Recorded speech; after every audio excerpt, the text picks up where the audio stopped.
My name is Rina Takamura, and I'm an occupational therapist at Painted Brain. I oversee and implement the occupational therapy programming, and I also supervise our OT fieldwork students.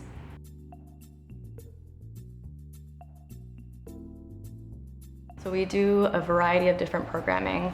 We offer individual and group therapeutic services, both in person and online.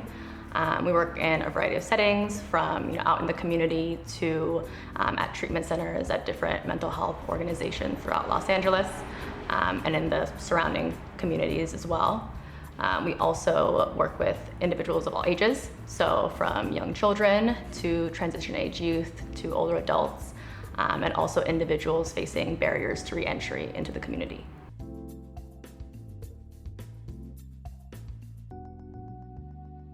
Yeah, so I think there's a lot that OT can do for mental health. First of all, we're kind of a really underutilized profession in this setting, but I think that there is so much that we can offer. One being that we really look at the whole person. We kind of take on this, it's called like a PEO model, but person, environment, occupation. So we look at who the person is in the most like holistic sense. We look at their environment, kind of what environment are they in, and then also the occupation component. So what is occupying their time? What are these meaningful activities that they are either engaging in or not engaging in due to their mental health? And I think we really take that holistic approach and we put the client first, and we take that really person-centered approach where we are not focused on the diagnosis itself. We're not looking at a person based on their diagnosis or these symptoms. We're just looking at who they are and what they're doing. And we don't try to pathologize, and we don't try to diagnose them. And we really just look at, what are they doing? What are these barriers that they might be facing? How can we help them occupy their time in a more meaningful and health promoting way so that can support their overall mental but also physical health? I think, and then going off of that with the environmental component, right? We really look at how a person's surroundings can impact themselves. And so as OTs, we have a really good understanding of the environmental impacts and also in one individual's sensory processing patterns and preferences and how both of those play in on each other.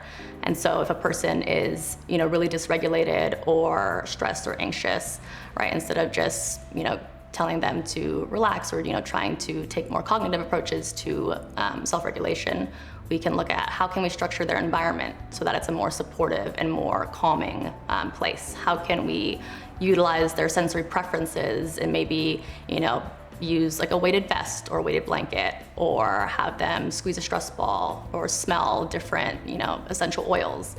We really use the sensory system, and we help them figure out these different techniques and different strategies to approach self-regulation and manage their emotions.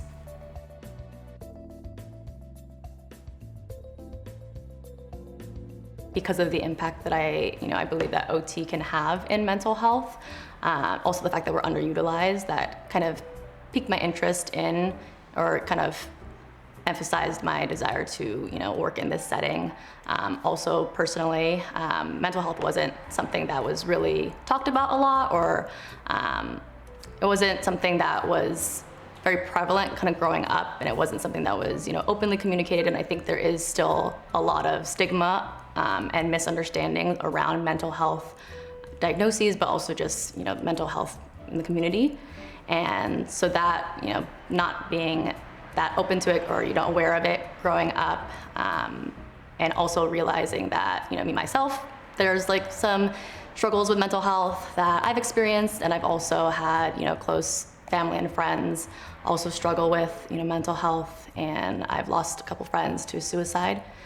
And so kind of the combination of like the impact that we could have, but also the personal experiences kind of in my life really made this a place of passion and desire to contribute to the community in this way, and kind of give back into this area.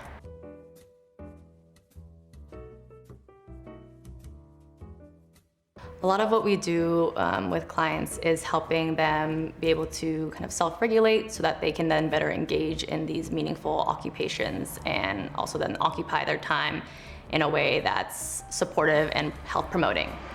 And so to do this, there's different tools and different strategies that we utilize with our clients.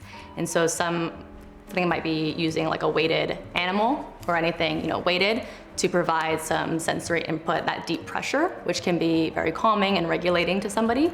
So like holding it, putting it on their lap, putting it on their shoulder. This could help someone regulate, better regulate, so that they can then focus or engage in whatever they want to do. Another strategy would be using essential oils. Sometimes these can be either alerting or calming, and so utilizing different scents in a way that can either alert somebody if they need more input to then engage, or if they need something more calming and relaxing to help reduce anxiety, manage their emotions, so that they can then also engage in an occupation.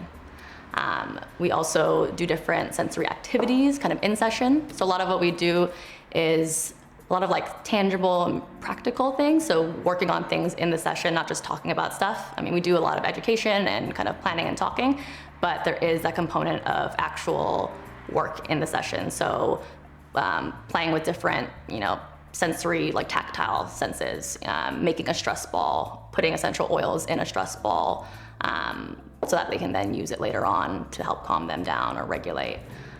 There's also a assessment that we sometimes will conduct. And so this is the sensory profile, and it helps us get a better understanding of a client's sensory preferences and patterns, so that we can then know, okay, if this person, is really sensory seeking, where, they seek out a lot of input, that'll give us insight into recommending activities that they can do to help them meet those sensory needs, and then better be able to regulate and engage in their daily activities.